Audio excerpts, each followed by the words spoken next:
Era 1 de enero por la mañana. Yo estaba en mi cuarto cuando escuché voces en la cocina.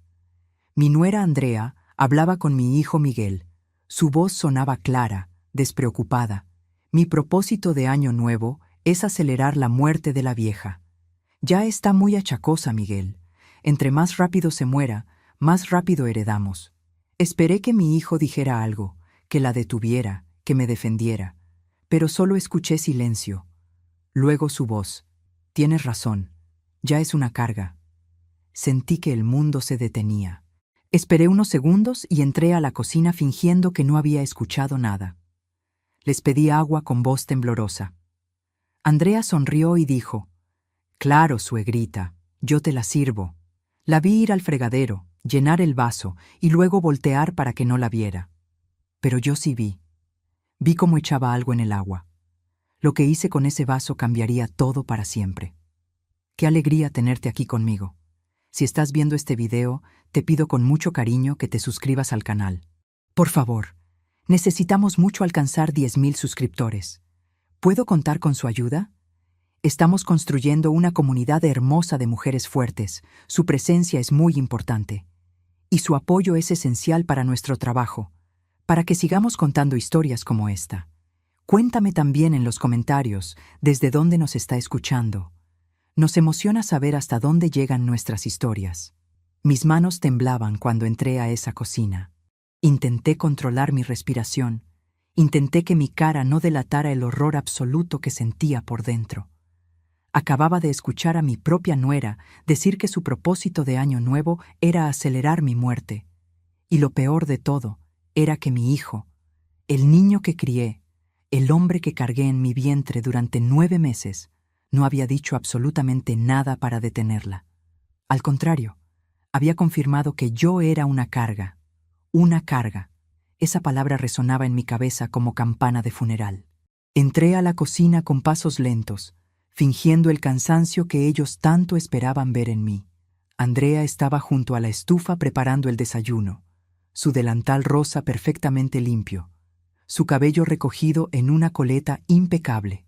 Miguel estaba sentado en la mesa del comedor que daba a la cocina, mirando su teléfono celular con esa indiferencia que se había vuelto su postura habitual hacia mí. Ninguno de los dos pareció sobresaltarse cuando entré. De hecho, Andrea se volteó con una sonrisa tan dulce que habría engañado a cualquiera que no supiera lo que acababa de decir minutos antes. «Buenos días, suegrita», dijo con voz melosa. ¿Descansó bien? Yo apenas podía procesar que esa misma boca que me sonreía con aparente cariño acababa de pronunciar mi sentencia de muerte. Tragué saliva y forcé mi propia sonrisa. «Sí, hija, gracias», respondí, sintiendo cómo esa palabra hija me quemaba la garganta. Luego miré a Miguel, esperando alguna señal de remordimiento, algún indicio de que todavía quedaba algo de mi hijo en ese hombre sentado frente a su teléfono. Pero él ni siquiera levantó la vista. «Disculpen», dije con voz que intenté hacer sonar frágil. «¿Me dan un vaso de agua? Me siento un poco mareada». Andrea respondió inmediatamente, como si hubiera estado esperando esa oportunidad. «Claro, suegrita, ahora mismo te la traigo. Siéntate, no hagas esfuerzos». Su preocupación sonaba tan genuina que por un segundo casi dudé de lo que había escuchado. Casi. Me senté en una de las sillas del comedor, justo donde podía observar cada uno de sus movimientos. La vi caminar hacia el fregadero con pasos ligeros, casi alegres. Tomó un vaso del gabinete, uno de vidrio transparente, y abrió la llave del agua. El sonido del agua corriendo llenó el silencio incómodo de esa cocina. Miguel seguía con su teléfono, completamente ajeno o completamente cómplice. No sabía cuál era peor. Andrea llenó el vaso hasta la mitad y entonces hizo algo que confirmó todas mis peores sospechas. Se volteó ligeramente, dándome la espalda, pero yo podía ver su reflejo perfecto en la ventana que estaba sobre el fregadero. La luz de la mañana entraba por esa ventana y convertía el vidrio en un espejo natural. Vi con absoluta claridad cómo metía su mano en el bolsillo de su delantal rosa. Vi cómo sacaba un frasquito pequeño, de vidrio marrón, del tipo que se usa para medicamentos. Vi cómo destapaba ese frasco con movimientos rápidos y precisos, movimientos que hablaban de práctica, de que esto no era la primera vez. Mi corazón latía tan fuerte que pensé que todos en esa cocina podían escucharlo. Andrea inclinó el frasco sobre el vaso y vi caer las gotas. 1, 2, 3, 4 gotas de un líquido transparente que se mezclaba instantáneamente con el agua. Ella guardó el frasco de vuelta en su bolsillo con la misma rapidez. Revolvió el agua con un dedo para asegurarse de que se mezclara bien, y luego se volteó hacia mí con esa sonrisa que ahora reconocía como pura maldad disfrazada de dulzura. «Aquí está, suegrita, bien fresquita», dijo mientras caminaba hacia mí con el vaso en la mano. Extendió su brazo y me ofreció ese vaso de muerte como si fuera un regalo. Mis manos temblaban cuando lo tomé, un temblor que ella probablemente interpretó como debilidad de mi edad, sin saber que era horror puro por lo que acababa de presenciar. Sostuve el vaso entre mis dedos y lo miré. Agua transparente, inocente a simple vista, pero cargada con algo que pretendía acabar con mi vida lentamente. Miguel finalmente levantó la vista de su teléfono y me observó. Había algo en sus ojos que no pude descifrar. ¿Era anticipación? ¿Era culpa? No lo sé. Solo sé que me observaba como se observa algo que está esperando que termine, que desaparezca, que deje de ocupar espacio. Llevé el vaso a mis labios con manos temblorosas. Vi cómo Andrea se ponía tensa, cómo se inclinaba ligeramente hacia adelante como conteniendo la respiración. Vi cómo Miguel dejaba de fingir que miraba su teléfono y fijaba sus ojos en mí completamente. Ambos me observaban con una intensidad que habría sido cómica si no fuera tan aterradora. Toqué el agua con mis labios. Apenas los mojé, fingiendo que bebía un sorbo largo. Incliné el vaso como si estuviera tragando. Moví mi garganta para simular el movimiento de deglución, pero ni una gota de esa agua envenenada entró a mi boca. Bajé el vaso y me limpié los labios con el dorso de mi mano. «Gracias, hija», dije con voz que sonó más estable de lo que esperaba. Andrea sonrió ampliamente, una sonrisa de satisfacción que me hizo sentir náuseas. «De nada, suegrita. ¿Se siente mejor?», asentí lentamente. «Sí, pero creo que voy a ir a mi cuarto a descansar un rato. Me siento muy cansada». Andrea prácticamente radiaba felicidad. «Sí, suegrita, descanse. A su edad es normal estar cansada. El cuerpo ya no responde como antes». Me levanté de la silla con movimientos deliberadamente lentos, agarrándome de la mesa como si necesitara apoyo. Llevaba el vaso en mi mano, fingiendo que quería terminarlo en mi cuarto. Nadie me detuvo. Nadie ofreció ayudarme a caminar. Simplemente me observaron salir de esa cocina con la misma indiferencia con la que habían planeado mi muerte. Caminé por el pasillo hacia el cuarto de huéspedes, donde me quedaba cuando visitaba a mi hijo. Cada paso que daba sentía como si estuviera caminando en una pesadilla de la que no podía despertar. Mi hijo. Mi único hijo. El niño que amamanté, que cuidé cuando tuvo fiebre, que abracé cuando tuvo miedo, que defendí contra todo el mundo. Ese niño ahora era un hombre que quería que yo muriera. Y no de forma rápida, no. Querían que muriera lentamente, envenenada, mientras ellos fingían preocupación y esperaban su herencia. Entré al cuarto y cerré la puerta con el seguro puesto. Mis piernas cedieron y tuve que sentarme en la cama antes de caer. El vaso todavía estaba en mi mano. Ese vaso con agua envenenada que se suponía debía matarme. Lo sostuve frente a mis ojos y lo observé bajo la luz que entraba por la ventana. Se veía tan normal, tan inofensivo. Pero yo sabía la verdad. En ese vaso había intención de asesinato. En ese vaso había la codicia de 2 personas que valoraban 11,5 millones de pesos más que mi vida. Mis manos temblaban violentamente ahora que estaba sola, ahora que no tenía que fingir fortaleza. Lloré en silencio, lágrimas calientes rodando por mis mejillas mientras sostenía ese vaso de muerte. Pero entonces, en medio de mi dolor, en medio de mi traición, algo cambió dentro de mí. Una chispa de rabia se encendió. Una determinación férrea comenzó a reemplazar el shock. No iba a morir. No les iba a dar ese placer. No iba a permitir que se quedaran con el dinero que mi esposo y yo trabajamos toda la vida para conseguir. No iba a dejar que mis nietos quedaran en manos de asesinos. Me levanté de la cama y busqué en el armario un frasco vacío que había guardado, uno de esos frascos de vidrio donde venían las vitaminas que tomaba. Lo lavé rápidamente en el pequeño lavabo del cuarto y con mucho cuidado, con manos que todavía temblaban pero con propósito firme, vertí el agua envenenada en ese frasco. No desperdició ni una gota. Cerré el frasco herméticamente y lo guardé en el fondo de mi maleta, envuelto en una toalla para que no se rompiera. Esa agua era mi evidencia. Esa agua era mi seguro de vida. Esa agua iba a ser la prueba que los llevaría a prisión. Me senté de nuevo en la cama y pensé en todo lo que había pasado en los últimos meses. Los malestares inexplicables después de cada visita. Las náuseas que atribuía a mi edad. Los mareos que pensaba eran normales. Los dolores de cabeza que me decían eran por estrés. Todo cobraba sentido ahora. No era mi edad. No era mi salud deteriorándose naturalmente. Era mi nuera envenenándome sistemáticamente, con la complicidad silenciosa de mi hijo.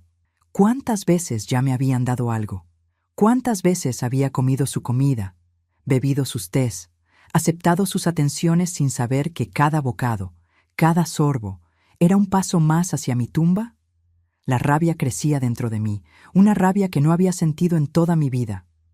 Pero junto con la rabia venía la claridad.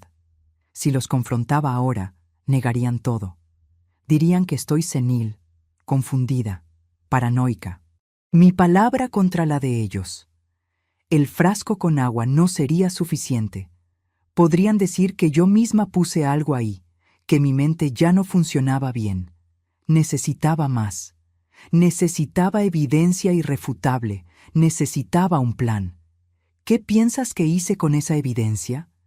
¿Crees que los confronté inmediatamente? ¿O será que decidí jugar su propio juego?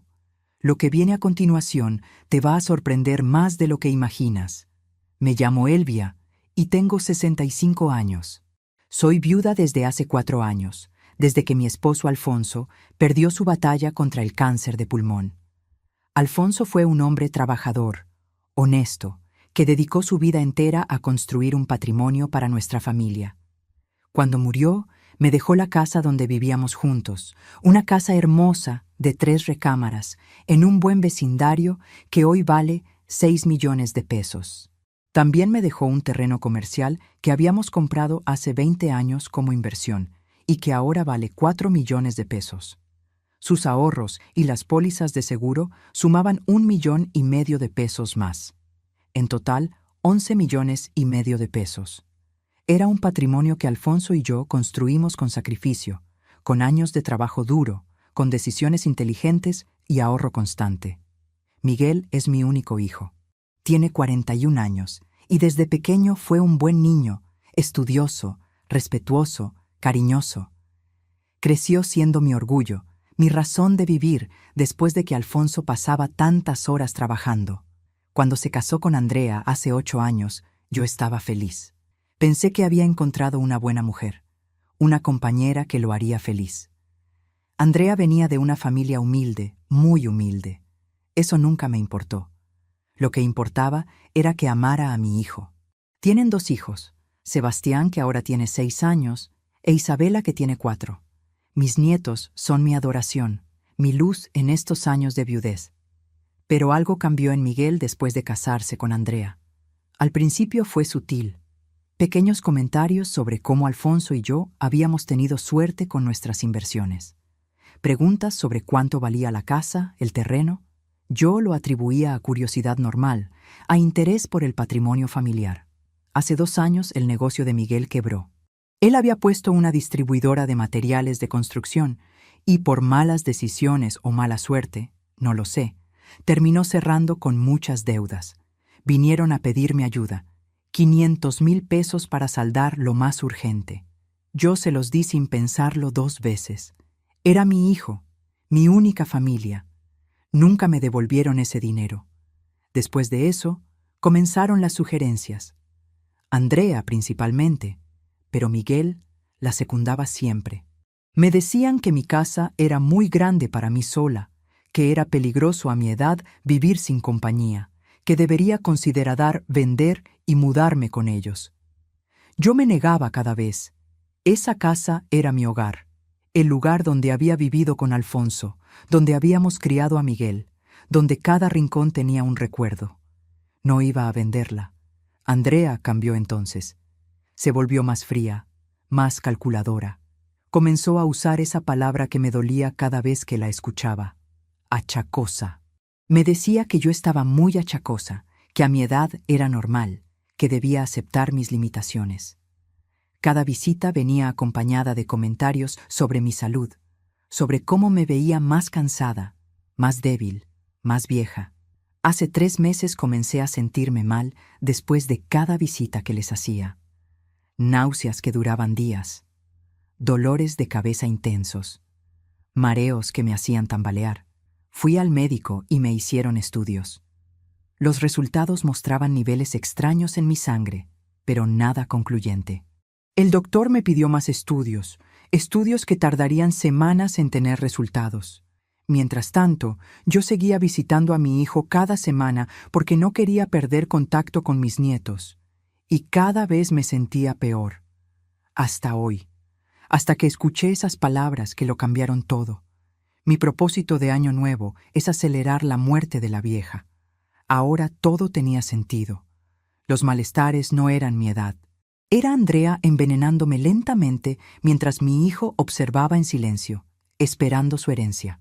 Si te está gustando esta historia, por favor, asegúrate que ya estás suscrita al canal. Necesitamos mucho alcanzar 10,000 suscriptores. ¿Puedo contar con su apoyo a nuestro trabajo? Pasé el resto de ese día en mi cuarto fingiendo que dormía. Escuchaba a Andrea y Miguel moverse por la casa. Escuchaba las risas de mis nietos jugando en la sala. Escuchaba la vida continuar como si nada, mientras yo procesaba el horror de saber que mi propia familia quería matarme. Cuando cayó la noche y la casa se quedó en silencio, saqué mi teléfono celular y busqué el número de la doctora Silvia Méndez. Ella había sido amiga de Alfonso durante años y después de su muerte se había convertido en mi médica de confianza. Marqué su número personal, el que me había dado para emergencias. Contestó después de 3 tonos. «¿Elvia? ¿Estás bien? Son las 11 de la noche». Su voz sonaba preocupada y adormilada. «Silvia, necesito hablar contigo. Es urgente». Le conté todo, cada palabra que había escuchado, cada detalle de lo que vi en esa cocina, el agua envenenada que ahora guardaba como evidencia. Hubo un silencio largo del otro lado de la línea. «Elvia, esto es muy grave. Tienes que llamar a la policía inmediatamente». Yo ya había pensado en eso durante horas. «No puedo. Si los llamo ahora, ellos negarán todo. Dirán que estoy confundida, que mi edad me hace ver cosas que no existen. Necesito más evidencia, evidencia que no puedan negar». Silvia protestó. «Pero Elvia, es peligroso. Si siguen intentándolo». La interrumpí con determinación. «Voy a fingir que el veneno está funcionando. Voy a simular que me estoy poniendo cada vez más enferma. Y mientras ellos creen que su plan funciona, voy a documentar todo. Cada intento, cada conversación, cada detalle». Silvia respiró profundo. «Eso es muy arriesgado. Lo sé, pero necesito tu ayuda. Necesito que me hagas estudios falsos, estudios que muestren que estoy muy enferma, que mi salud está deteriorándose rápidamente. Ellos tienen que creer que lo están logrando». Hubo otro silencio largo. Finalmente, Silvia accedió. «Está bien, pero con condiciones. Vas a venir a mi consultorio cada semana para revisiones reales. Voy a analizar esa agua que guardaste para saber exactamente qué te están dando, y al primer signo de peligro real, llamamos a la policía». Acepté sus condiciones. 2 días después, el 3 de enero, volví a mi casa con el frasco de agua escondido en mi bolsa. Lo primero que hice fue llevarlo al consultorio de Silvia. Ella lo envió a analizar a un laboratorio de confianza, uno donde trabajaba un colega que podía hacer pruebas discretas. Los resultados tardaron 1 semana. Cuando Silvia me llamó para darme los resultados, su voz sonaba tensa. Elvia, siéntate. Es arsénico. Están usando arsénico en dosis pequeñas. Es perfecto para un envenenamiento lento porque los síntomas se parecen a enfermedades comunes en personas mayores. Nadie sospecharía. Sentí un escalofrío recorrer mi cuerpo. Arsénico. Mi nuera me estaba envenenando con arsénico y mi hijo lo sabía. Silvia continuó. Con estas dosis, en unos meses, tu cuerpo colapsaría. Parecería muerte natural por complicaciones de edad. El plan perfecto. Pero no iba a ser perfecto, porque yo lo sabía. Y ahora tenía evidencia científica. Durante las siguientes 2 semanas comencé mi actuación. Llamé a Miguel diciéndole que no me sentía bien, que estaba teniendo mareos constantes. Él sonaba preocupado en el teléfono, una preocupación que ahora reconocía como falsa. «Mamá, ¿quieres que vayamos a verte?» «No, hijo, estoy bien, solo un poco cansada». Pero 3 días después les pedí que fuera a visitarlos porque me sentía muy sola. Cuando llegué a su casa, me aseguré de verme débil. Caminaba más lento, me apoyaba en las paredes, tosía frecuentemente. Andrea me recibió con esa sonrisa dulce que ahora me provocaba náuseas. «Suegrita, qué gusto verla, pero la veo muy pálida». «¿Se siente bien?», negué con la cabeza débilmente. «No, hija, me siento muy mal. No sé qué me pasa». Vi el brillo en sus ojos, ese brillo de satisfacción apenas contenida. «Siéntese, suegrita. Le voy a preparar un té que le va a caer muy bien». Observé cada movimiento mientras preparaba ese té en la cocina. La vi sacar su frasquito del bolsillo del delantal, las mismas gotas cayendo en la taza humeante. Cuando me lo trajo, lo acepté con manos temblorosas. «Gracias, hija. Eres tan buena conmigo». Bebí el té lentamente mientras conversábamos, o más bien, mientras Andrea hablaba y yo asentía. Pero cada sorbo que fingía tomar lo escupía discretamente en un pañuelo que tenía en mi regazo. Cuando terminé, o cuando aparenté terminar, le pedí usar el baño. Una vez ahí, vertí el contenido del pañuelo mojado en una pequeña botella de plástico que había llevado en mi bolsa. Más evidencia. Hice esto durante 3 semanas. Cada visita me veía más débil, más enferma. Andrea me preparaba té, sopas, jugos, siempre con esa sonrisa dulce, y yo siempre encontraba la forma de no consumir nada, pero de guardar muestras. Tenía ya 6 frascos y botellas etiquetados con fechas y horas. Silvia los analizaba todos. Todos contenían arsénico. En la 4ª semana llamé a Miguel con voz muy débil, casi inaudible. «Hijo, necesito decirte algo importante». «¿Qué pasa, mamá? Te escuchas muy mal». Fui al doctor, me hicieron muchos estudios. Hice una pausa dramática, escuchando cómo él contenía la respiración. «Dice que mi corazón está fallando, que mi cuerpo está muy débil, que tal vez no me quede mucho tiempo». Silencio del otro lado. Luego escuché la voz de Andrea en el fondo, preguntando con urgencia apenas contenida. «¿Ya se va a morir?». Miguel no la calló. No le dijo que bajara la voz. No mostró ningún shock por esa pregunta tan cruel. Simplemente respondió a mi noticia. «Mamá, no te preocupes, vamos a cuidarte. Todo va a estar bien». Colgué el teléfono y lloré. No lloré por la enfermedad falsa. Lloré por la traición real. Lloré por el hijo que había perdido, por el hombre en quien se había convertido, por los años de amor que aparentemente no significaban nada comparados con 11,5 millones de pesos. La 5ª semana de mi plan, a finales de enero, llamé a Miguel de nuevo. «Hijo, necesito que vengas. Necesito arreglar mis papeles legales». Llegaron en menos de 2 horas. Eso me dijo todo lo que necesitaba saber sobre sus prioridades. Cuando entraron a mi casa, me aseguré de verme peor que nunca. Había usado maquillaje para hacer mi piel más pálida, ojeras más pronunciadas. Estaba en cama, con respiración trabajosa. Andrea y Miguel se sentaron a mi lado. «Mamá, ¿qué necesitas?», preguntó Miguel con esa preocupación falsa que me partía el corazón. «Quiero hacer mi testamento, antes de que sea demasiado tarde, antes de que ya no pueda pensar con claridad». Vi cómo Andrea y Miguel intercambiaban miradas. Había emoción apenas contenida en sus ojos. «Claro, mamá. Es lo correcto», dijo Miguel. Llamé al notario Rodrigo Santos, un amigo de Alfonso que conocía mi situación real. Él estaba ayudándome con mi plan. Cuando llegó, sacó sus papeles oficiales y comenzó el proceso. Yo dicté mi testamento con voz débil pero clara.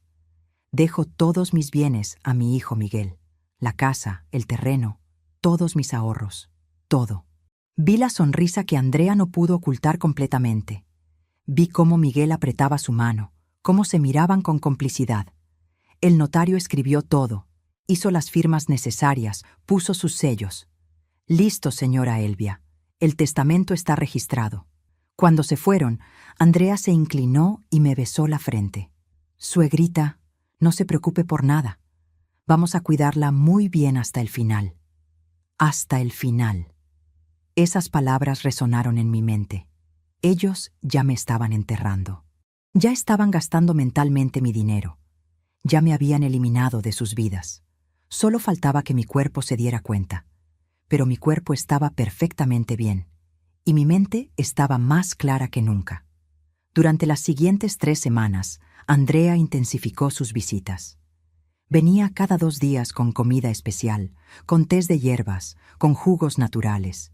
Todo envenenado, todo documentado, todo guardado en frascos etiquetados que Silvia analizaba meticulosamente. Pero además de las muestras físicas, comencé a grabar audio. Compré una grabadora pequeña que escondía en mi bata. Cada conversación quedaba registrada. Y un día, a mediados de febrero, capturé exactamente lo que necesitaba. Andrea había venido con sopa. Yo fingía dormir después de fingir comerla. Ellos pensaban que no los escuchaba. «Ya casi, amor», decía Andrea con voz emocionada. «Ya casi se muere y todo será nuestro». Miguel respondió con voz que no reconocí como la de mi hijo. «Por fin, 11 millones de pesos.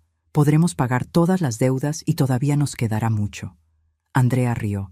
«Y nadie sospechará nada. Muerte natural por vejez. Perfecta». Perfecta. Pensaban que su plan era perfecto. No sabían que cada palabra quedaba grabada. No sabían que cada gota de veneno estaba siendo analizada en un laboratorio. No sabían que la vieja achacosa que estaban matando era en realidad una mujer furiosa documentando su propio intento de asesinato. Esa noche, después de que se fueron, me senté en mi cama y revisé todo lo que había reunido. 16 frascos con líquidos envenenados, cada uno fechado y con la firma de Silvia certificando el análisis de arsénico. Grabaciones de audio donde admitían su plan. El testamento falso que los hacía sentir seguros. Testimonios escritos del notario sobre el plan completo. Tenía todo. Cada pieza de evidencia que necesitaba para destruirlos. Pero quedaba la parte más difícil, la revelación. Y yo quería que fuera devastadora. Quería que toda la familia supiera. Quería que no hubiera forma de que escaparan de las consecuencias. ¿Crees que llamé a la policía en ese momento? ¿O será que planeé algo mucho más impactante? Espera a escuchar lo que hice, porque la justicia que busqué fue más dulce de lo que podrías imaginar. 14 de febrero, día de San Valentín. Decidí que ese sería el día perfecto para resucitar de entre los muertos. Durante las últimas semanas había estado coordinando todo con Silvia y con Rodrigo el notario, pero también había hecho llamadas a otros miembros de mi familia, a mis 2 hermanas, Lucía y Patricia, a mis sobrinos, a mis primos. Les dije que mi salud estaba muy grave, que los doctores me daban pocos días de vida, que por favor vinieran a despedirse. No les conté sobre Andrea y Miguel. No todavía. Quería que todos estuvieran presentes para lo que vendría. La mañana del 14, llamé a Miguel con voz apenas audible. «Hijo, estoy muy mal. No creo que pase de hoy. Por favor, ven». Escuché el pánico en su voz. Un pánico que ahora sabía no era por perderme, sino por miedo de que muriera antes de que el testamento estuviera completamente ejecutado. «Voy para allá, mamá. Ahora mismo». Colgué y me preparé. Me maquillé para verme al borde de la muerte. Palidez extrema, labios casi azules, ojeras profundas. Me puse mi camisón blanco más viejo, el que me hacía ver más frágil. Me acosté en mi cama y esperé. Miguel y Andrea llegaron primero. Los escuché entrar con su llave, los escuché caminar apresurados hacia mi habitación. Cuando entraron, yo tenía los ojos cerrados, respiración superficial. «Mamá», dijo Miguel acercándose a la cama. Abrí los ojos lentamente como si me costara un esfuerzo enorme. «Hijo, viniste». Andrea se acercó del otro lado, tomando mi mano con esa ternura falsa que tan bien había perfeccionado. «Suegrita, aquí estamos. No estás sola». Qué irónico. Me estaban acompañando en mi muerte que ellos mismos habían causado. Poco después comenzó a llegar el resto de la familia. Lucía y Patricia entraron llorando. Mis sobrinos Roberto y Carmen venían con sus esposas. Mi primo Ernesto llegó desde Guadalajara. Todos se reunieron alrededor de mi cama, todos con caras de tristeza y shock. La habitación estaba llena de gente que me amaba, y 2 personas que querían verme muerta. «Llamé al padre Luis», dijo Lucía entre sollozos, «para que te dé la extremaunción». Asentí débilmente. Todo estaba saliendo según mi plan. El padre Luis llegó media hora después. Es un hombre mayor, de unos 70 años, que conoció a Alfonso y que me ha acompañado estos años de viudez. Entró con su estola morada y su libro de oraciones. Toda la familia se arrodilló alrededor de la cama. El padre comenzó la ceremonia, sus palabras en latín llenando la habitación. Yo permanecía con ojos semicerrados, respiración cada vez más débil. Vi cómo Andrea apretaba la mano de Miguel. Vi la pequeña sonrisa que no pudo ocultar completamente. Pensaba que lo había logrado. Pensaba que en minutos yo moriría y 11,5 millones de pesos serían suyos. El padre Luis terminó sus oraciones. Hizo la señal de la cruz sobre mi frente. El momento era perfecto. La tensión en la habitación era palpable. Todos esperaban mi último suspiro. Y entonces lo hice. Abrí los ojos completamente. Me senté en la cama con un movimiento rápido y decidido. La familia gritó del susto. «¡Elvia!», exclamó Lucía. «¡Mamá!», gritó Miguel, su cara pasando de preocupación a confusión absoluta.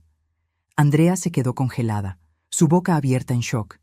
Yo miré a cada uno de los presentes y entonces hablé con voz fuerte y clara. «No voy a morir hoy». Silencio absoluto.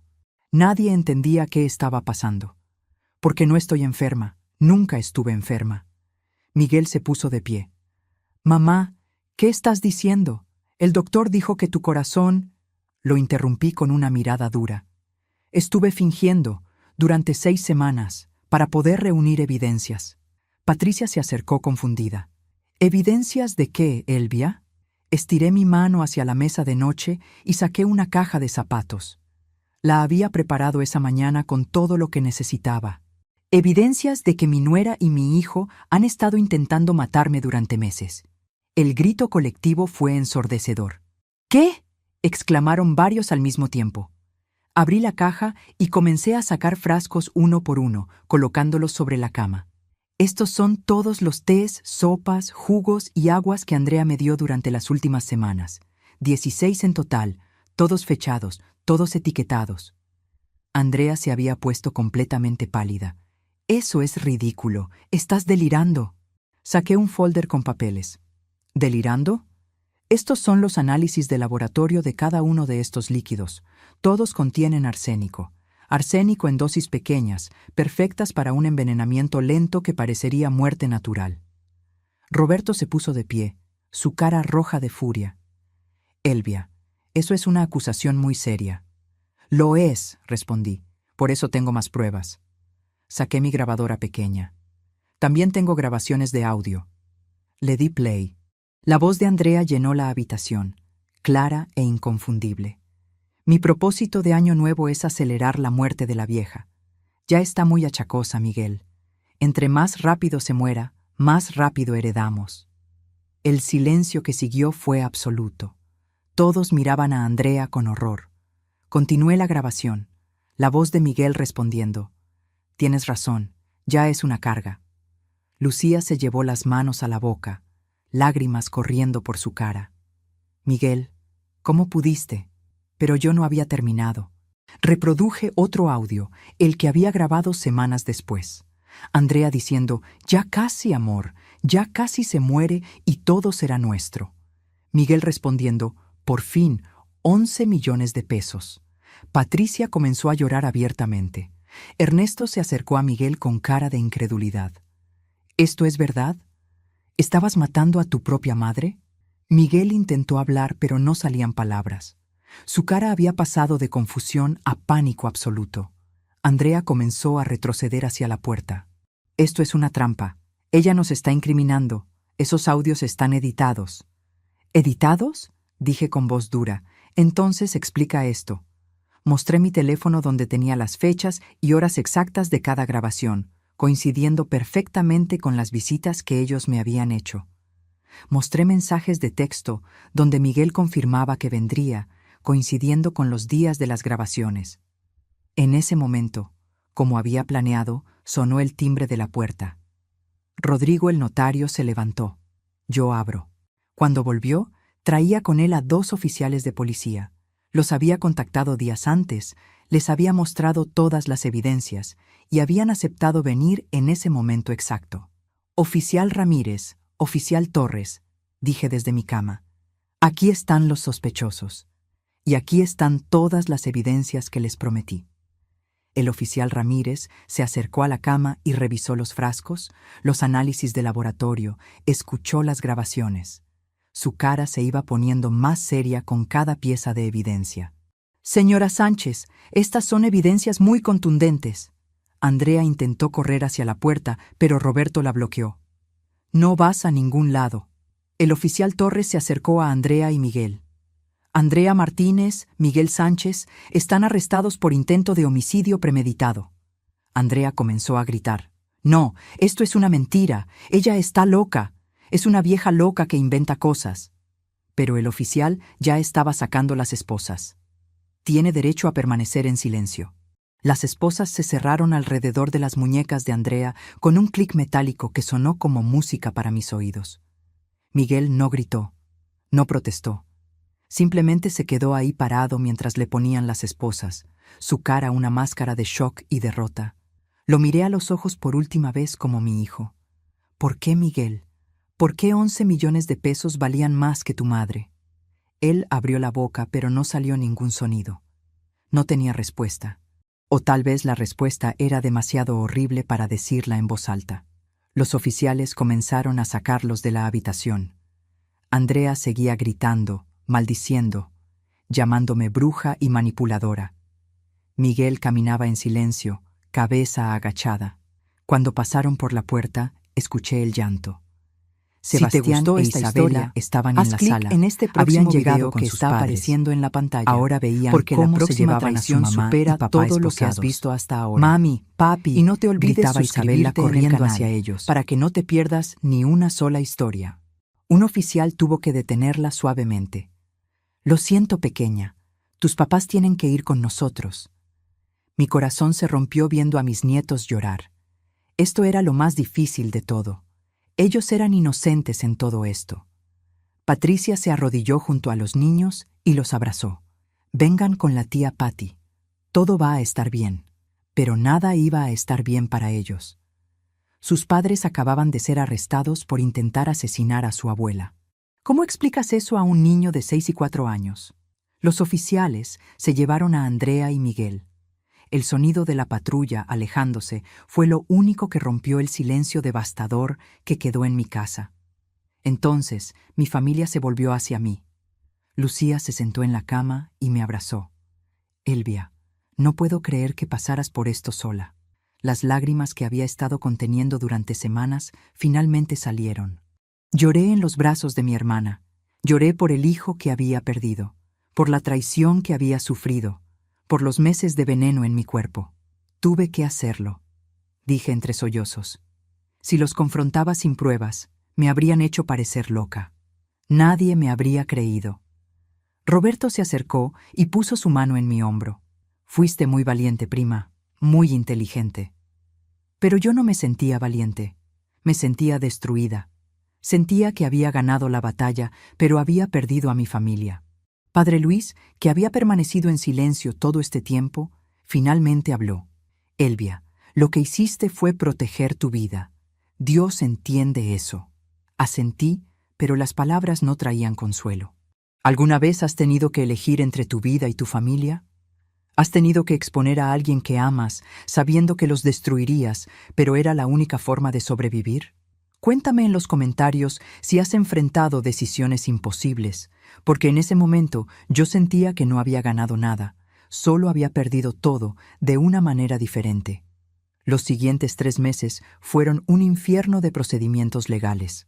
Los análisis de laboratorio confirmaron sin duda que todos los líquidos contenían arsénico en cantidades suficientes para causar envenenamiento crónico y eventual muerte. La Fiscalía construyó un caso sólido con las grabaciones, los análisis y testimonios de Silvia y Rodrigo. Andrea contrató un abogado que intentó argumentar que yo había fabricado todo, que había puesto el arsénico yo misma en los líquidos para incriminarla. Pero la evidencia era demasiado contundente. Las fechas coincidían perfectamente. Las grabaciones eran verificables. Los análisis de sangre que Silvia me había hecho mostraban niveles elevados de arsénico que solo podían venir de exposición sostenida durante meses. En el juicio, que se llevó a cabo en abril, tuve que testificar. Subir al estrado y contar toda la historia desde el principio fue una de las experiencias más dolorosas de mi vida. Tuve que revivir el momento en que escuché a Andrea decir que su propósito de Año Nuevo era acelerar mi muerte. Tuve que describir cómo vi las gotas cayendo en el vaso de agua. Tuve que admitir frente a una sala llena de extraños que mi propio hijo había estado de acuerdo con mi asesinato. El abogado de Andrea me interrogó duramente. «Señora Sánchez, ¿no es cierto que usted tiene una relación difícil con mi clienta?» Respondí con calma. No teníamos ninguna relación difícil hasta que descubrí que me estaba envenenando. ¿No es cierto que usted se oponía a que su hijo fuera feliz con ella? Me oponía a que me mataran por mi dinero. Eso es diferente. El juez tuvo que pedirle al abogado que reformulara sus preguntas. El testimonio de Silvia fue devastador para la defensa.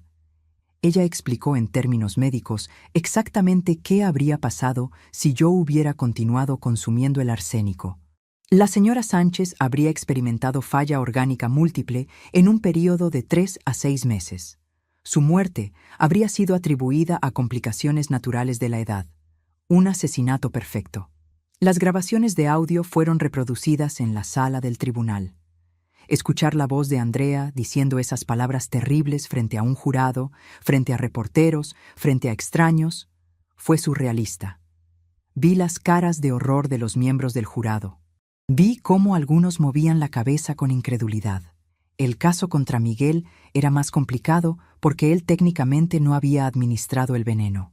Pero su abogado no pudo explicar las grabaciones donde él claramente sabía del plan y lo apoyaba.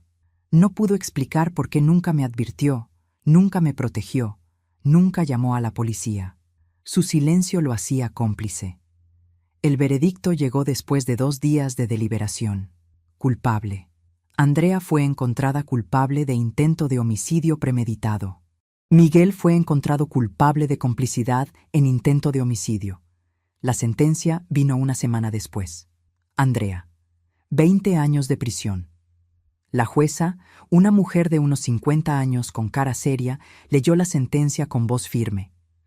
Andrea Martínez, usted planeó y ejecutó sistemáticamente el envenenamiento de una mujer de 65 años, vulnerable, que la consideraba parte de su familia.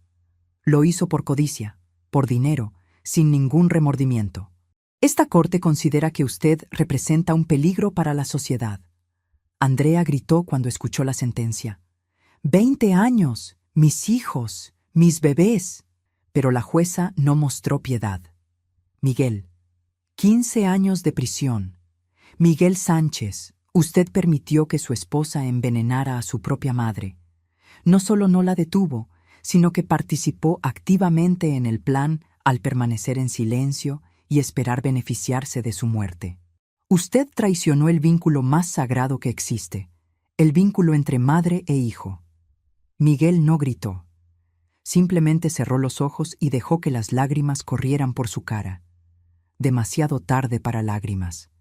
Demasiado tarde para arrepentimiento. La jueza continuó.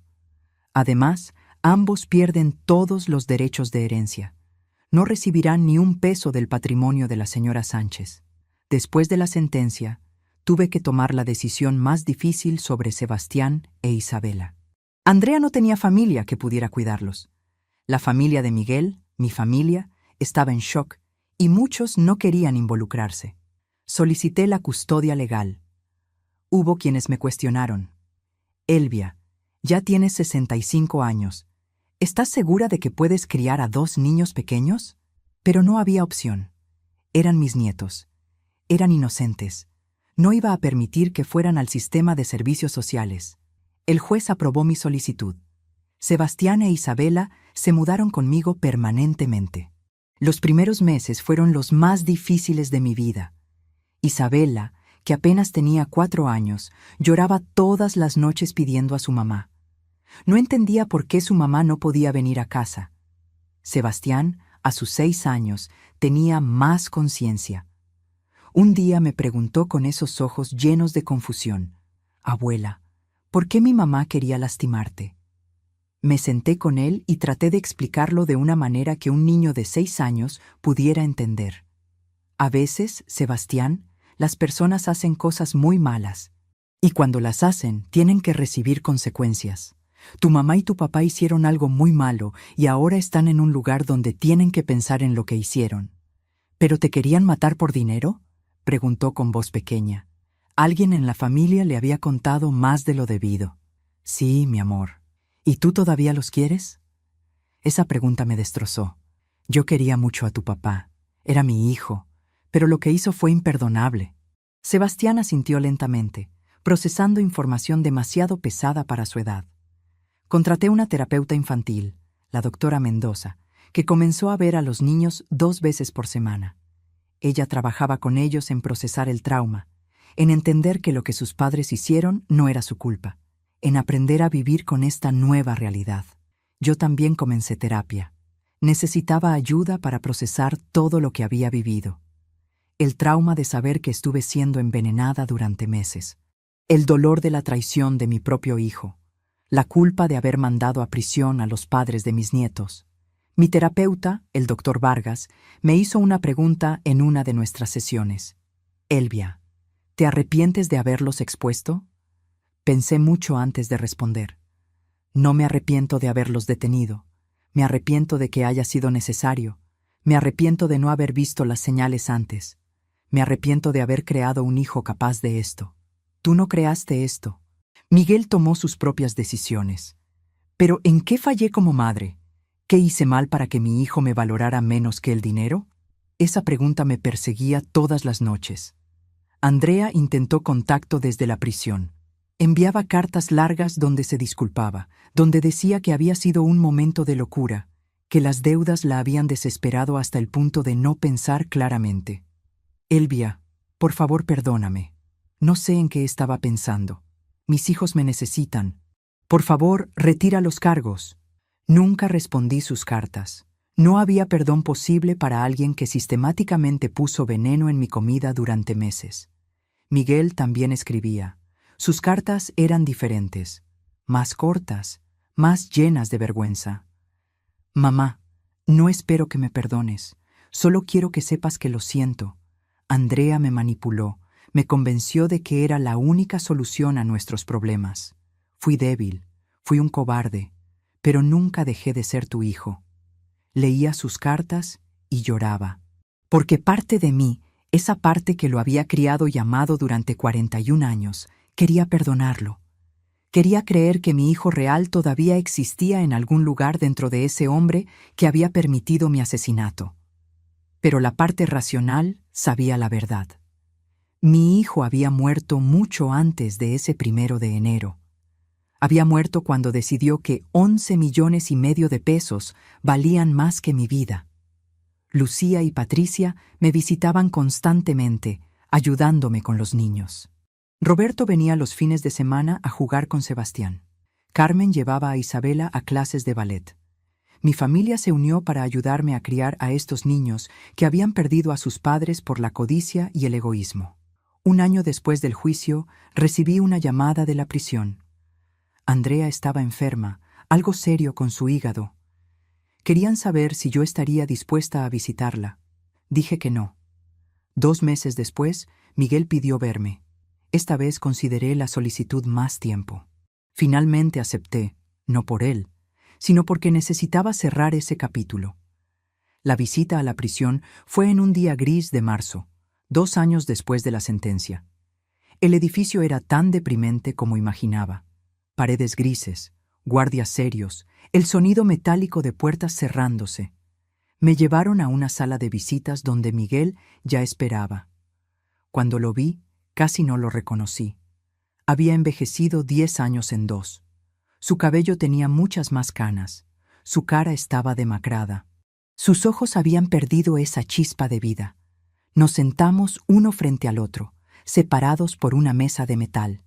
Por un largo momento, ninguno habló.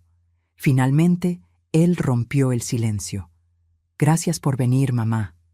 No respondí. No sabía qué decir. «¿Cómo están Sebastián e Isabela?», preguntó con voz quebrada. «Están bien, en terapia, tratando de entender por qué sus padres prefirieron el dinero sobre todo lo demás». Miguel bajó la mirada. «Mamá, yo...» «¿Por qué, Miguel?», lo interrumpí. «¿Por qué 11,5 millones de pesos valían más que yo? Yo te di la vida, te crié, te amé incondicionalmente, les presté 500,000 pesos sin pedirles nada a cambio. ¿Y tu respuesta fue matarme?». Las lágrimas comenzaron a correr por su cara.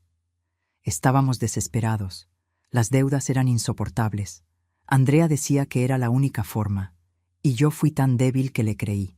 Que pensé que sería fácil, que nadie se daría cuenta, que podríamos vivir tranquilos con tu dinero. ¿Tranquilos? ¿Pensaste que podrías vivir tranquilo después de asesinar a tu madre? No pensé. Simplemente no pensé en nada más que en salir de las deudas. Lo miré a los ojos, buscando algún rastro del niño que había sido. ¿Sabes lo que es más triste, Miguel? No es que intentaras matarme. Es que lo hiciste lentamente. Cada visita, cada té, cada sopa, era otra dosis de veneno. Me mirabas sufrir y sonreías. Me veías debilitarme y te alegrabas. Eso no es desesperación. Eso es maldad pura. Miguel sollozaba ahora. Lo sé y no tengo excusa. He tenido 2 años para pensar en lo que hice. 2 años de ver tu cara cada vez que cierro los ojos. 2 años de escuchar tu voz diciendo mi nombre cuando entraste a esa cocina. Mamá, vivo en el infierno de lo que hice. Bien, dije con voz fría, porque yo viví en el infierno de saber que mi hijo me quería muerta. ¿Sabes qué es peor, Miguel? Que Isabela llora todas las noches pidiendo a su mamá, que Sebastián tiene pesadillas donde lo envenenan, que tus hijos inocentes, están pagando por tu codicia. ¿Puedo verlos? ¿Puedo hablar con ellos aunque sea por teléfono? No. Mi respuesta fue firme. Ellos necesitan sanar, necesitan crecer sin la influencia de padres que fueron capaces de cometer asesinato. Cuando cumplan 18, podrán decidir por sí mismos si quieren tener relación contigo. Pero eso es en 12 y 14 años. Yo saldré en 13 años. Nunca los veré crecer. Exactamente. Como yo nunca habría visto crecer si tu plan hubiera funcionado. El silencio se instaló entre nosotros nuevamente. Finalmente Miguel preguntó, ¿algún día podrás perdonarme? Pensé en esa pregunta, la misma que me había hecho a mí misma miles de veces. No lo sé, Miguel. Honestamente no lo sé. Parte de mí murió ese 1 de enero. La parte que confiaba, que creía en la familia, que pensaba que el amor era más fuerte que el dinero. Esa parte no sé si puede revivir. ¿Y el dinero? ¿Qué vas a hacer con él? ¿El dinero que tanto querían?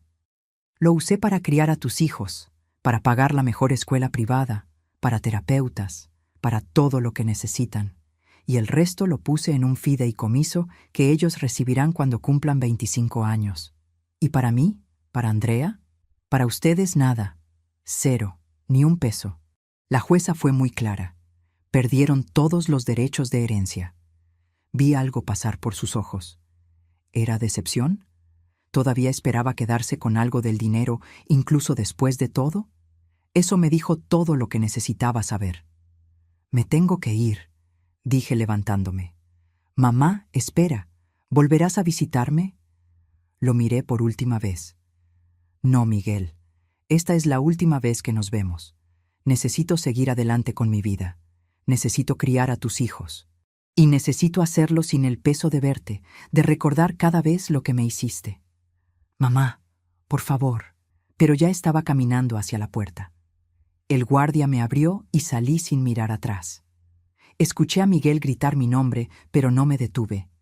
Esa parte de mi vida había terminado. Los siguientes meses me enfoqué completamente en Sebastián e Isabela. Los matriculé en una escuela excelente donde recibían no solo educación académica, sino también apoyo emocional. Contraté una niñera de confianza, la señora Beatriz, que los cuidaba cuando yo necesitaba descansar. Porque criar niños a los 67 años no es fácil. Hay días en que mi cuerpo no responde como quisiera. Hay noches en que el cansancio es abrumador.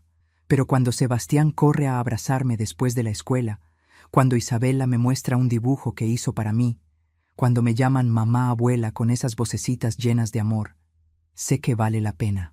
Un día, ya con 68 años, Isabela me preguntó algo que me dejó sin palabras. «Mamá abuela, ¿tú nos quieres?»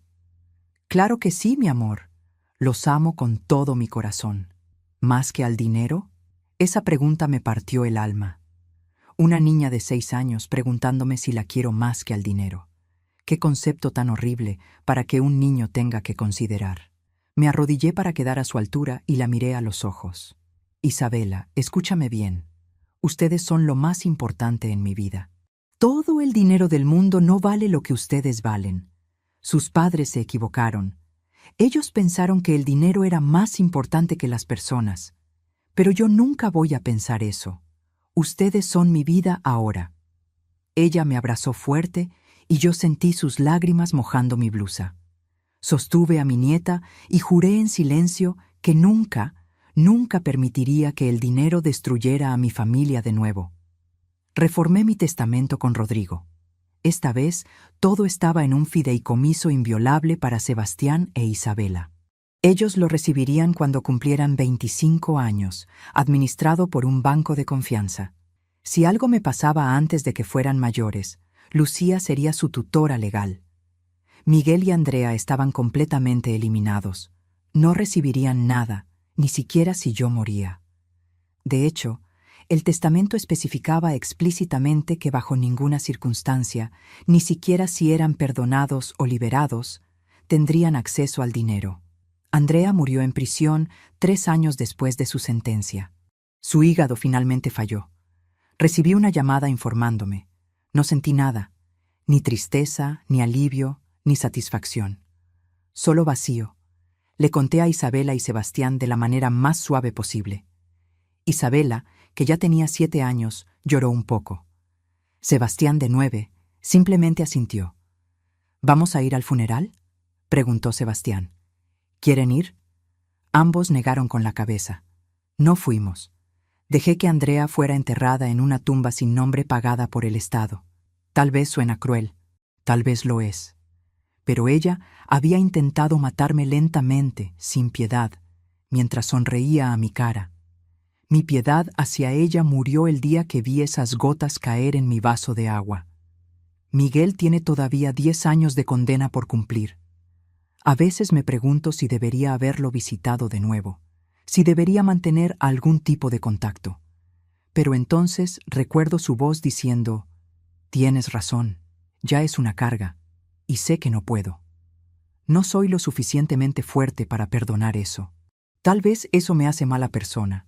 Tal vez debería ser más cristiana, más compasiva, pero soy humana, y hay traiciones que simplemente no pueden ser perdonadas. Hoy tengo 69 años, Sebastián tiene 11, e Isabela tiene 9. Son niños brillantes, cariñosos, resilientes.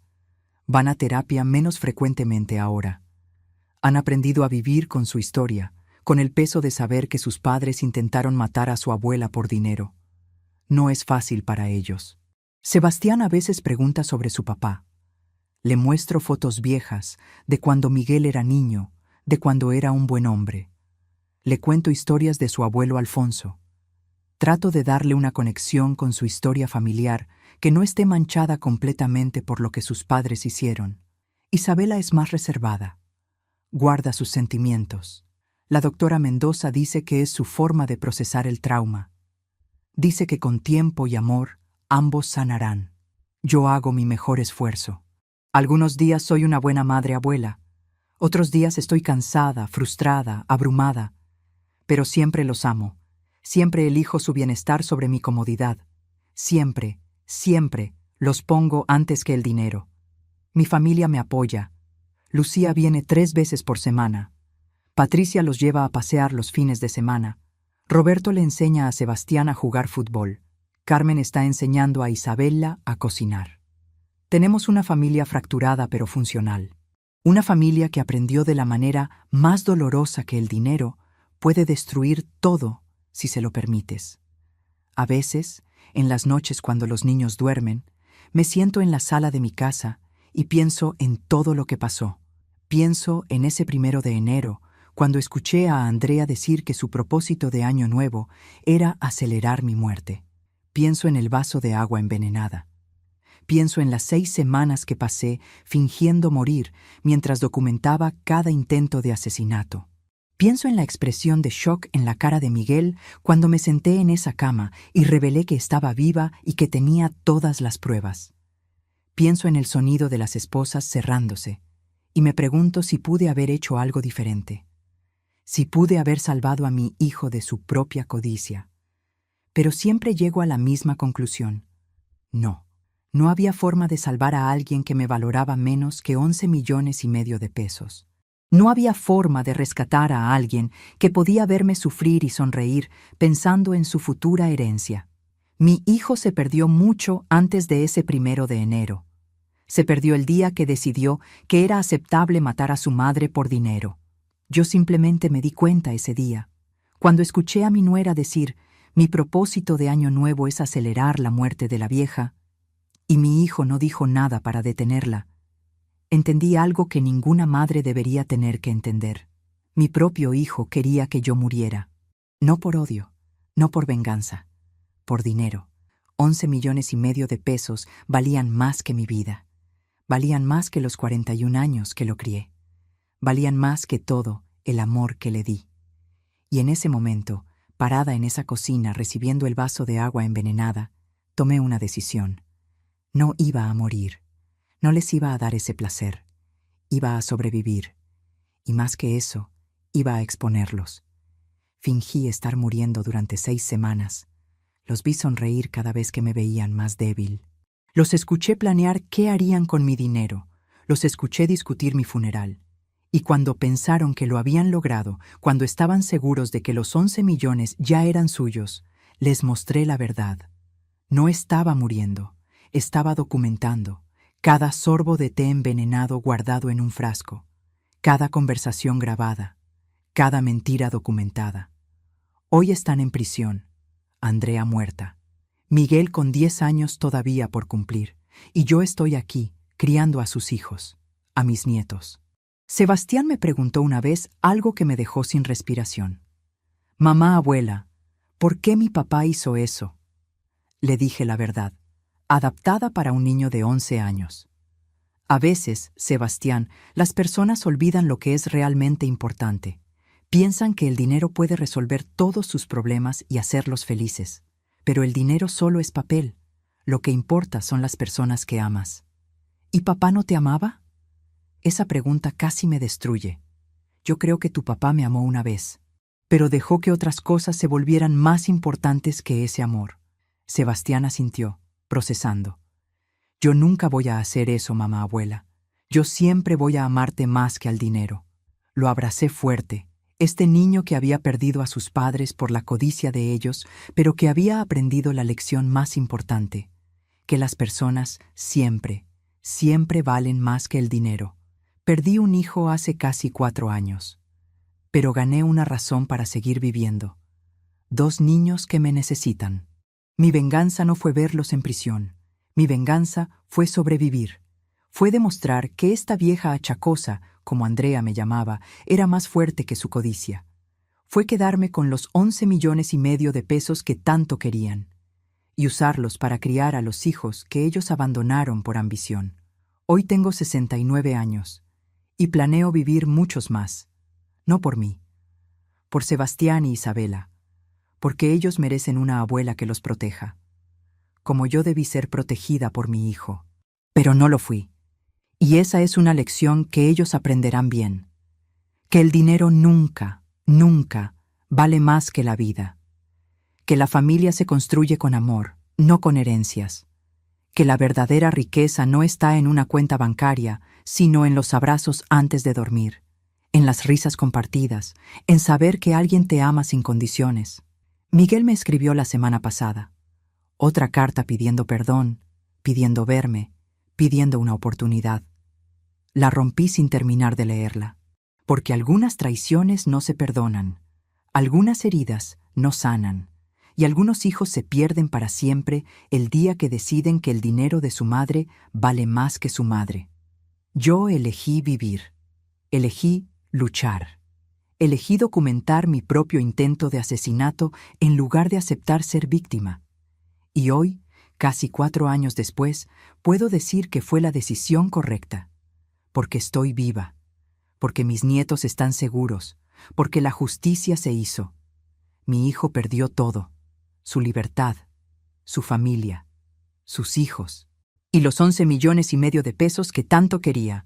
Perdió todo por codicia, y yo gané algo más valioso que todo el dinero del mundo. Gané mi vida, literalmente, y la estoy usando para asegurarme de que Sebastián e Isabela nunca cometan los mismos errores que su padre. Si te gustó esta historia, haz clic en este próximo video que está apareciendo en la pantalla, porque la próxima traición supera todo lo que has visto hasta ahora. Y no te olvides suscribirte en el canal, para que no te pierdas ni una sola historia.